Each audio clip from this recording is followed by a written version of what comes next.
What's up, y'all? It's Brandon from IC Gaming, and today I'm going to be doing another quick Let's build. So let's go ahead and hop back into our character and head on out here. So, this quick Let's build is actually going to be of a rover. I've done a few prototypes over there, so I kind of have an idea what I want to do, but I need to make some modifications to the build office so that I can actually build the rover, because it turns out I'm not set up well for that. So let's grab I'm sure I have a rotor around here somewhere. Right there, right in front of me. Alright, and let's swap on over to the advanced rotor. There we go. Make sure we are showing a 0 on the top. Not sure how much that matters, but that's what I want to do. Cool. Alright then, so first thing I want to do is grab a conveyor junction. Actually no, first thing I need to do is set up some buttons for that, because I want to put a small head on there. Okay, so got the button panel set up, so let's go ahead and add us a small head. You might also notice the sudden appearance of this vehicle. So, I posted this in the Discord not too long ago, and it actually got some really good attention. Like, you know, people said, "Hey, dude, that looks really, really cool." So, this is what I'm actually going to be building today and showing you guys how I put it together. It's not a very complicated build, so it should be easy enough to build in survival, maybe from a printer or something, or even just putting the blueprint on a projector and welding it up. So let's go ahead and get to building it. So at the back we have a medium cargo container oriented like that. Then we have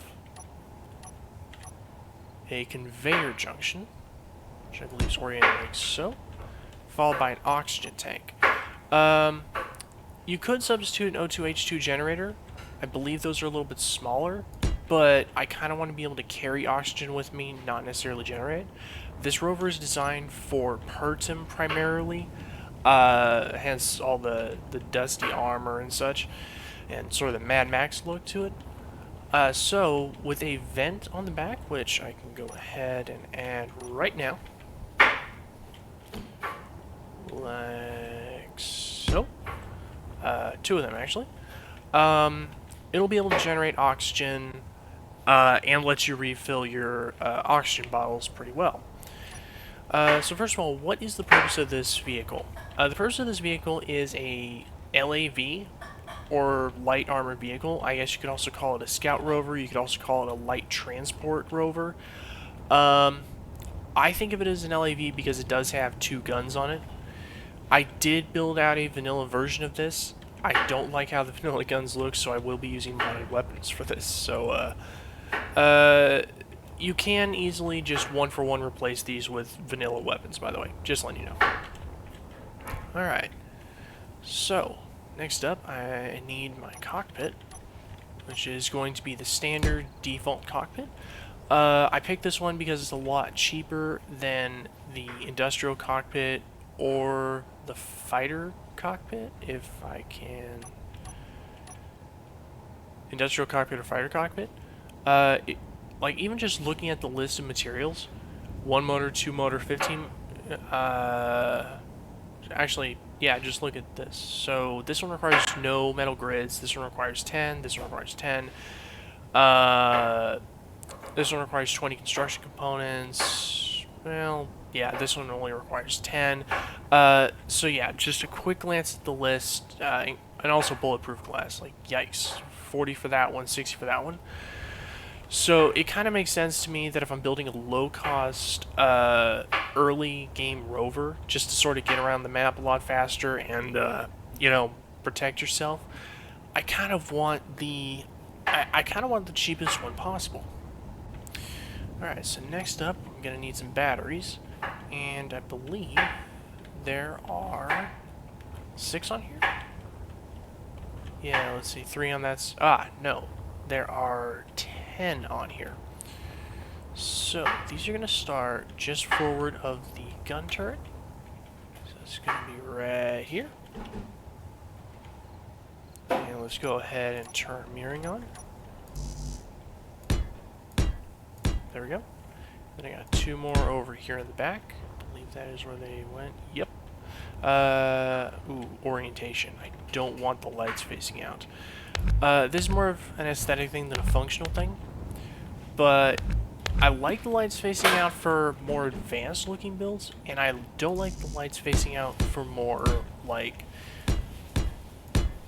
I guess it was described as low-tech builds, and this is definitely a very low-tech appearing build, which the choice of modded gun will actually play into in just a moment. So next up, I want to grab a couple of conveyor frames, and that will allow us to place our modded gun, which is, I believe I actually have to search for it. So that'd be the Gravel Gat Mark II. This is the small block one, so let's hop on over to here. Let's see if we can find a spot. Alright. So let's go ahead and put those pointing forwards. Perfect. Alright, so now that we got those on, let's go ahead and grab a couple of gyroscopes. These are actually super freaking important to this build, believe it or not, because if I'm trying to build basically an all-terrain vehicle, gotta be able to go everywhere, and just having gyroscopes means that I can literally fling myself off of that cliff over there, orient myself correctly, and land on all four tires, and everything will be fine. Yes, I've tested this multiple times with this exact vehicle over here. Now that I got that, vents. So, like I mentioned, this is for Pertum, so we don't need to have an O2H2 gen. We do, however, want vents on here so that we can grab oxygen from the surrounding environment. Alright, now that we got those, I think we're moving on to wheels. And I'm going to have to get a little creative about how I do this. There we go. Alright, so I'm going to go ahead and do the greebling.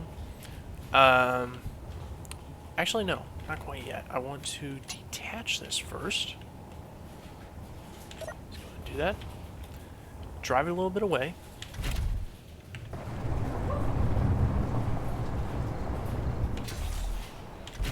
Should probably add handbrake. That's something I kind of need to even drive it around. Handbrake, handbrake. There we go. Okay.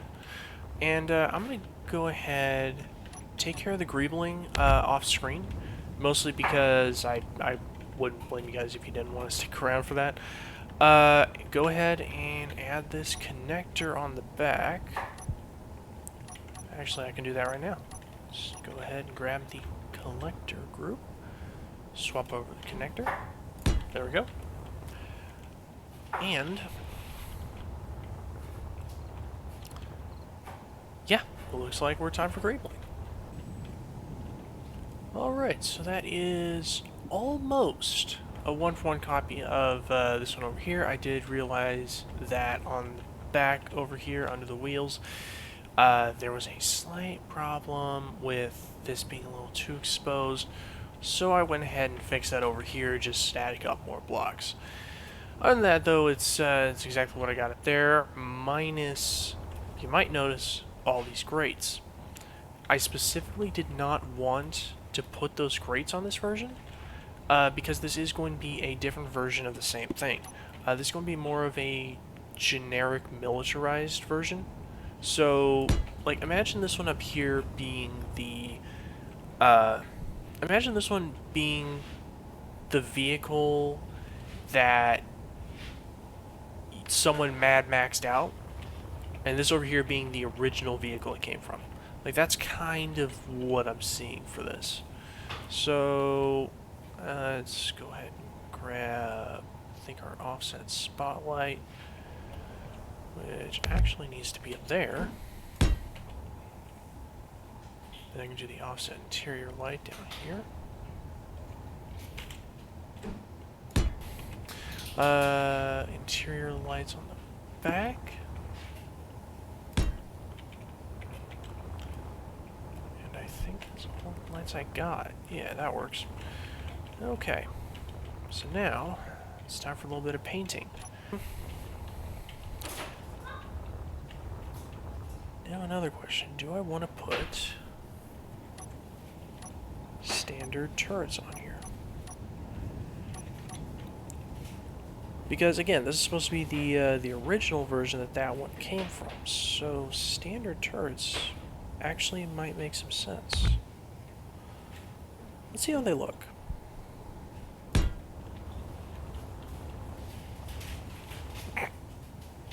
I'm sorry. They're sort of sticking out the bottom over here. So I'm gonna have to change up the greebling down on the bottom here to potentially make them work. But we'll give it a shot. If nothing else, I would make this a vanilla build, which always a good thing. The more esoteric the mods you put on your stuff, the less likely someone's going to have them when they're looking for stuff on the workshop. So the more likely they might just straight up pass on things that aren't vanilla. So keeping this vanilla, I think, actually makes sense. It looks a little fat compared to the original, so I'm looking for ways to potentially take this turret and push it in a block. Now let's go ahead and do that.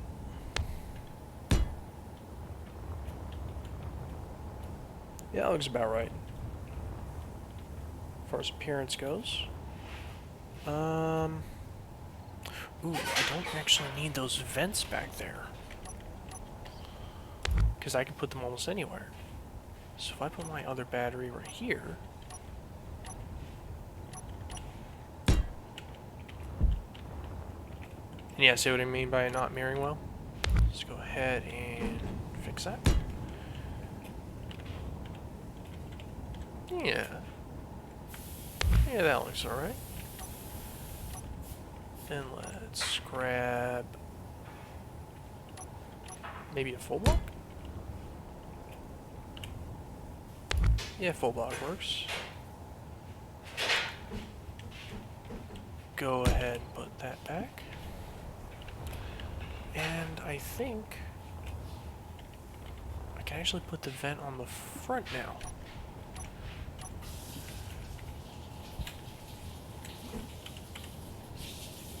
There we go. Cover that up.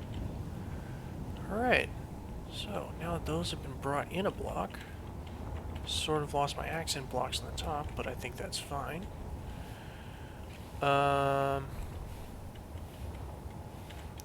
Those little triangle blocks work there. Or maybe...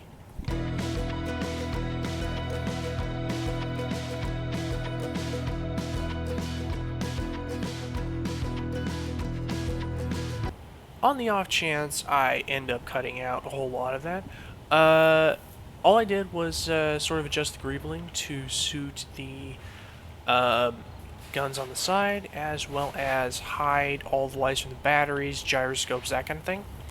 Because I'm mostly thinking of this as a potential night raiding vehicle, and I wouldn't want any of that to be visible while I'm raiding. So there's that. Let's go ahead and hop in and set the suspension. Alright, so suspensions. Grab the suspensions here. And I'm actually going to change the height offset to the absolute minimum. And strength should be at like maybe 6%. Steering angle of 22%. Power is default. Height offset that. Friction. I think that's okay. Speed limit, though, I can actually turn up. I found that 210 kilometers an hour is... I wouldn't want to go too much above that, but it does seem to work okay. If you're just starting from scratch with your suspension, start with the defaults, and then ask yourself, like, what isn't working well. So, for me, what I found is that I wasn't turning as fast as I wanted to, or I felt that I could turn faster, so I turned up the steering angle. I felt that I was accelerating reasonably fast, so I kept power at default. I felt that the strength was enough that it actually kept me from damaging anything most of the time. The height offset I turned down, so this one would ride as low to the ground as possible and have the lowest possible center of mass. I am not sure why that thing decided to show up. But yeah. As you can see, this is pretty much... Whoa. This is actually turning very well. At least right now. And was that seriously a roll? Okay, that was a weird glitch. Okay, so the other thing I'm going to do is grab my gyroscopes. And this is a trick I learned from one of the scenarios. So one of these I'm going to name control. And I'm going to leave that with the defaults. Then the other I'm going to name stability. And then I'm going to set on override controls with power at 30%.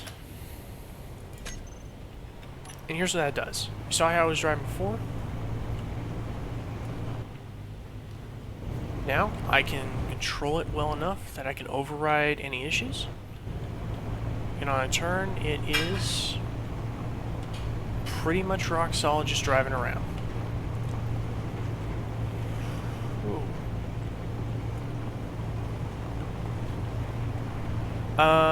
There are, however, some situations where you don't want that, stability gyroscope to be there. So I'm gonna grab stability and override controls on off. I'm gonna put that there.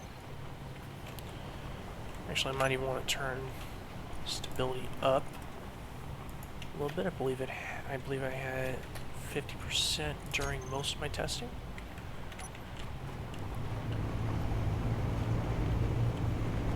So yeah, that's now turning pretty well. I can make a very, very fast turn without really slowing down it. Whoa.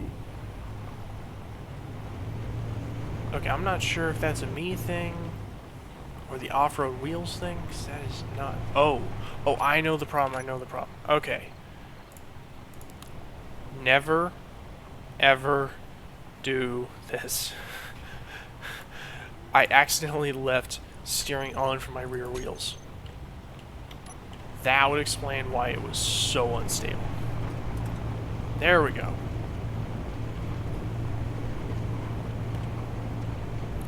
But yeah, we're rolling along at around 50 meters per second. Don't mind the crash one.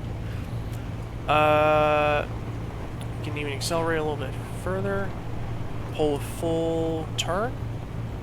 None of the wheels leave the ground. This thing is just about as stable as you can get. The only time I would recommend...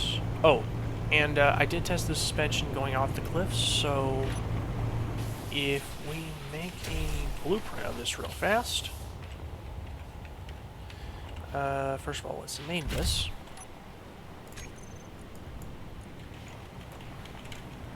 By the way, that stands for All-Terrain Light Armored Vehicle.